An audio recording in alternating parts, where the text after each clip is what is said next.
तो हमारे लिए ज़्यादा मेहनत मत करो।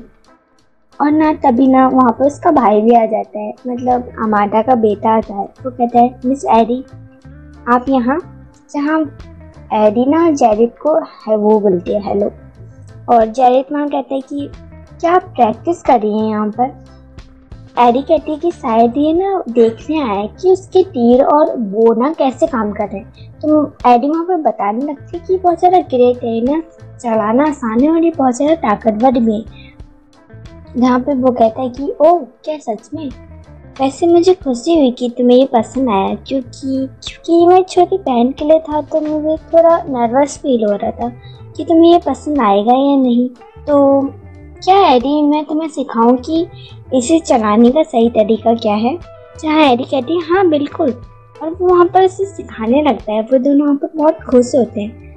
वो वहाँ एडी को सिखाता है और वहाँ पर एडी प्रैक्टिस करने जा रही होती है। तो इसी बीच ना माँ बेटे बातें करने लगते हैं, जहाँ पर माँ कहती है कि मैंने तुम्हें इतना खुश पहले कभी नहीं देखा। अगर मुझे पता होता ना तुम्हें खुश करने के लिए ये करना पड़ेगा तो मैं तुम्हारी छोटी बहन पहले ही बन जाती। जहाँ वो कहता है मॉम आप कैसी बातें कर रही हो।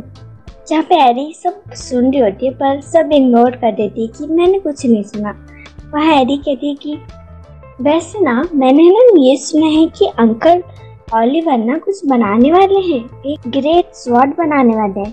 तो क्या वहाँ का उनका काम कहाँ तक पहुँचा। जहाँ वो बताता है कि वैसे हाँ तुमने सही सुना है, पर ना वो अकेला बंदा क्या क्या कर लेगा, करने को 1000 काम है और वो अकेला है। पर कोई बात नहीं, सब लोग अपनी पूरी मेहनत कर रहे हैं। ठीक है तो मैं तुम्हें बताता हूँ इसे कैसे चलाते हैं। चलो हम लोग एक बार फिर प्रैक्टिस करते हैं एडी। और वो वहाँ पर प्रैक्टिस कर रहा होता है और उसे बताता है अच्छी तरीके से। पर ना एडी का फोकस ना वहाँ नहीं होता है, मतलब ओलिवर की बातों पे होता है कि वो अकेले काम नहीं कर पा रहा है, ऐसा कैसे। हाँ जब मैं एक प्रॉब्लम सॉल्व करती हूँ ना तो दूसरी प्रॉब्लम खुद ब खुद आगे आ जाती है। ऐसा क्यों होता है, अब मुझे इसको भी सॉल्व करना होगा, उसके लिए कोई साथी ढूंढना होगा क्या। इसी बीच ना उसका निशाना भी हट जाता है क्योंकि वो फोकस में थी और वो दूर कहीं जंगलों के पास चला जाता है। एडी उसके पीछे जाती है और उसे उठाती है और कहती है कि लकीली ये इतना ज़्यादा दूर नहीं गया था, मुझे ये मिल गया। और वो तभी नोटिस करती है कि कुछ है यहाँ पर, और देखती है आसमान में तो हज़ारों, मतलब वहाँ पर ना इतने ज़्यादा कौवे आसपास ऐसे नाच रहे होते हैं ना, जिसको देखकर एडी बहुत ज़्यादा डर जाती है। ये कहती है ये तो वही कौवे हैं जो मुझे पहले मिले थे और डरा दिया था, पर ये आसपास क्यों हैं, ये इतने नीचे क्यों नाच रहे हैं 3 कौवे। हाय इन लोगों को देखकर ऐसा क्यों लगता है जैसे कि मेरे साथ कुछ गलत होने वाला है। यदि यही सोचती ना उतने में ही ना एक कौवा ना उसके पास आ जाता है नीचे। इसे देखकर ना एडी बहुत ज़्यादा डर जाती है, उसे हार्ट अटैक ही आ जाता है कि अरे ये इतना बड़ा कौवा इतने नीचे क्यों आ गया मेरे पास। वो भी एडी उसे कहती है कि जाओ ऊपर जाओ, जाओ बाकियों के साथ रहो ना, यहाँ क्यों। एडी को लगता है कि वो मेरी बात सुन रहा है और समझ रहा है, और ये जानबूझ के मुझे परेशान कर रहा है। इतने पे ही ना वो कौवा अजीब सी हरकत करते ही देखते एक इंसान का रूप ले लेता है एडी के सामने। एडी तो और ज्यादा शौक होती, क्या अभी मेरे आंखों के सामने इस कौवे ने इंसानी रूप ले लिया। जहाँ पे वो कौवा कहता है कि ओह तुम वही रेड लेक वाली लड़की हो ना, तो क्या तुम इंसानी लड़की हैमर के क्लोज हो। जहाँ एडी तो कंफ्यूज होती है कि क्या हैमर कौन, ये किसकी बात कर रहा है, क्या ये थॉर वाले गॉड की बात कर रहा है। और ना उसी बीच ना कुछ कौवे और भी आ जाते हैं, उसके बाकी दोनों साथी भी नीचे आ जाते हैं इंसानी रूप लेकर। वहाँ एडी सोचती है कि यहाँ एक को संभालना मुश्किल था, यहाँ 2 और चले आए। और वहाँ पर वो बंदा पहले वाला कह रहा होता है कि मैंने सुना है कि तुमने मेरी मास्टर की आंखें ठीक कर दी है, या फिर ऐसा ही कुछ। जहाँ पे एडी समझ जाती है कि ये ओलिवर के बारे में बात कर रहे हैं। लगता है क्या ये लोग खुश नहीं है कि मैंने ओलिवर की आंखें ठीक कर दी, क्या ये ओलिवर के दुश्मन है।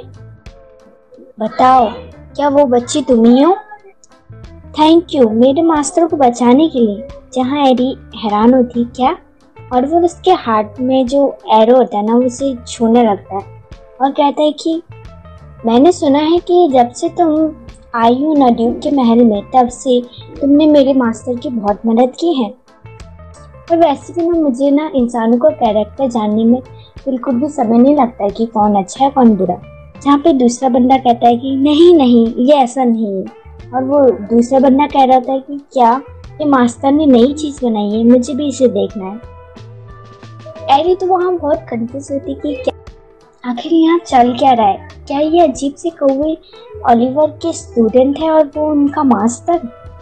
पर ये लोग इस जादुई मटेरियल को इतनी आसानी से छू कैसे रहे हैं। एरी वहाँ समझ जाती है कि मुझे जादू की परेशानी का आंसर मिल गया है। मुझे लगता है कि वो ओलिवर के साथी बन सकते हैं जो उनकी मदद कर सकेंगे। और ना एडी इसी बारे में उनसे बात करती है उससे पहले एक आवाज आती है, तुम मिस एडी से दूर रहो। तुम लोग कौन हो? आखिर तुम यहाँ पर कैसे घुस गए ड्यूक के संपत्ति पे? जहाँ पे वो कहती, सर जैरेड। अरे मुझे इसे देख के लग रहा है कि ये बहुत ज़्यादा परेशान था मुझे लेकर। और वो ना जैरेड ना एरी के आगे आता है और कहता है कि तुम लोग कौन हो और ऐसे कैसे घुस गए और मिस एरी से क्या बातें कर रहे थे। और वहाँ पर क्रूमैन कह रहा होता है कि मुझे लगता है कि आपको कोई गलतफहमी हो गई है, इसके लिए मैं माफ़ी चाहता हूँ, पर मैं इस बच्ची को कोई भी नुकसान पहुँचाने की उम्मीद से यहाँ नहीं आया हूँ, बल्कि इस बच्ची ने तो हम पे फेवर किया है। जहाँ एडी कहती क्या फेवर, जहाँ पे वो कहता है कि हाँ बिल्कुल तुम्हारा हम पे एक फेवर है। हम लोगों का एक मिशन है कि हमें ना दुनिया की सबसे ज़्यादा स्ट्रॉन्ग शॉट बनानी है। और ना एडी को सुनने में लगता है कि मुझे ऐसा क्यों लग रहा है कि मैं इन लोगों के बारे में पहले पढ़ चुकी हूँ।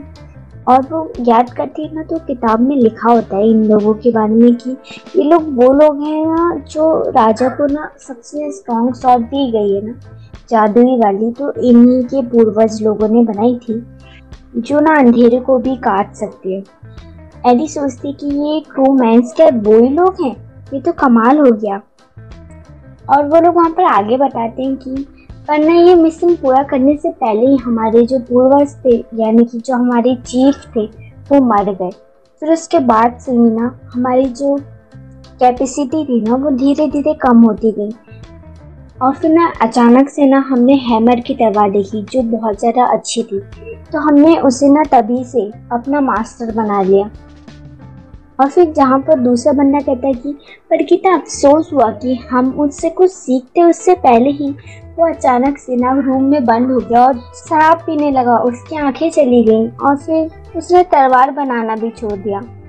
पर तुम आई फिर, जिसने हमारे मास्टर को बचाया, कमरे से बाहर निकाला, उसकी आंखें ठीक की और अब वो शॉट बना रहा है, तो तुम हमारी सेवियर हुई। कि आप मेरी वीडियो कब देखना चाहते हो, सुबह, दोपहर पे या फिर शाम को, मुझे कमेंट करके बताना, ठीक है।